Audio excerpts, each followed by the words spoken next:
we've got a PlayStation 5 here.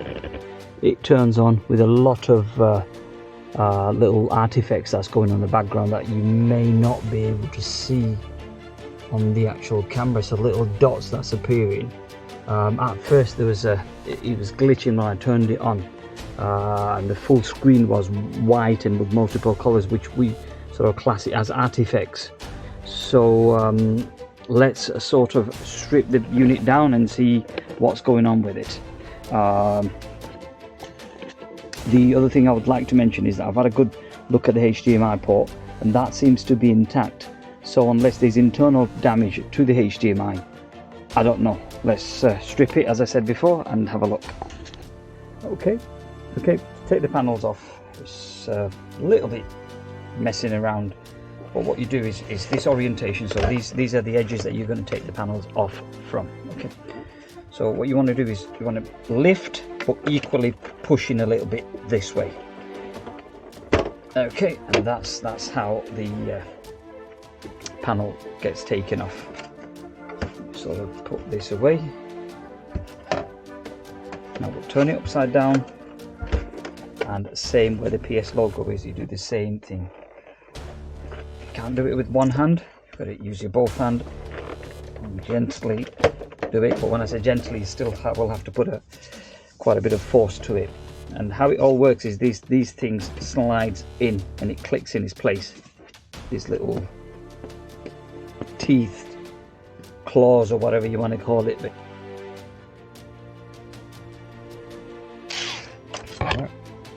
So there's variations on these screws for some whatever stupid reason. Those are likely to be held against the casing of the motherboard, hence they're very fine threaded, and those are going to be just on the plastic.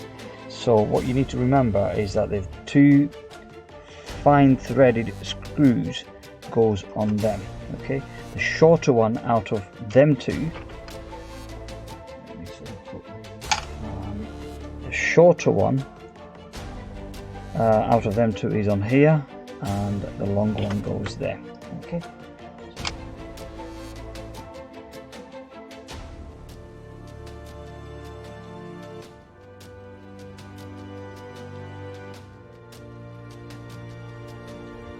Next, we've got some screws here, two here, here, one underneath the security sticker and one here. So, and a couple of them on these, they need to be taken off so that you can take the frame off.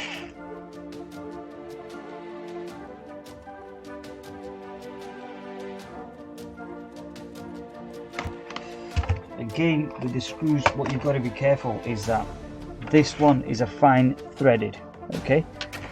This one is a very fine threaded screw, and that is the longer one out of the lot that I'm taking off, okay?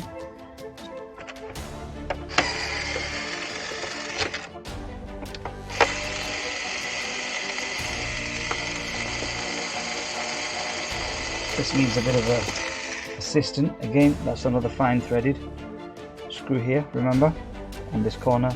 And that is your long but standard big threaded, whatever you want to call it. Okay. There's a screw here.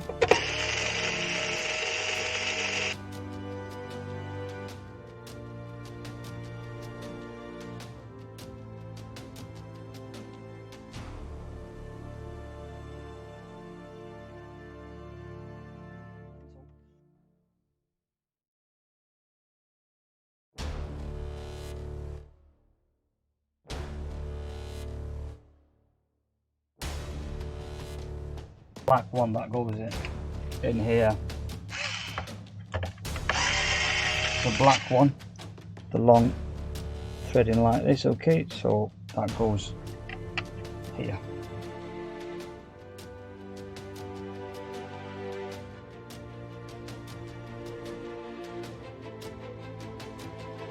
Once all the screws have been taken off, there's a lot of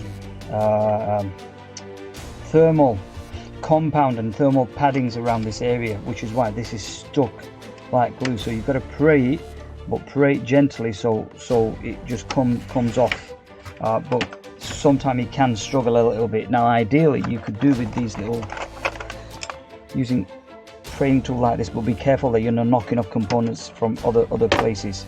But that one's not too bad. I have seen some that are literally stuck like glue, so this isn't too bad. Okay, so there you have it, and this is what I mean. It's holding this quite flushed. So that's all been taken off.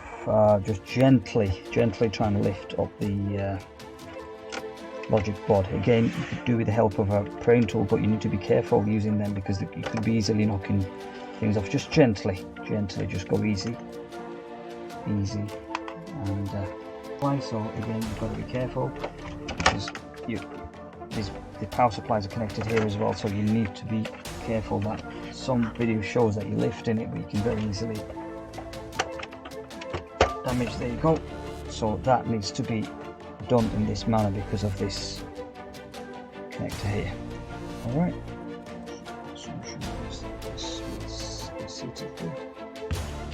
The thermal pad, take it off and just position it there. All right, that's where it sits. Just your retimer chip. So we don't want to cause any damage to that, otherwise we'll end up with more problem than to begin with. Funny enough, this is not protected by any sort of shield. Alright, so that's that.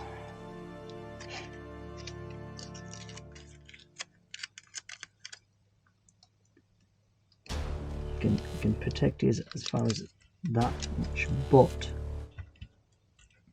that's as far as I can protect. But I've got to be careful with that capacitor. So that's something that's need to be very carefully addressed. I'm going to just wrap this area as well a little bit, just in case. Hopefully that should end it.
This tiny little capacitor, if you end up losing them, it's actually a 80 nanofarad.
Let's power it on.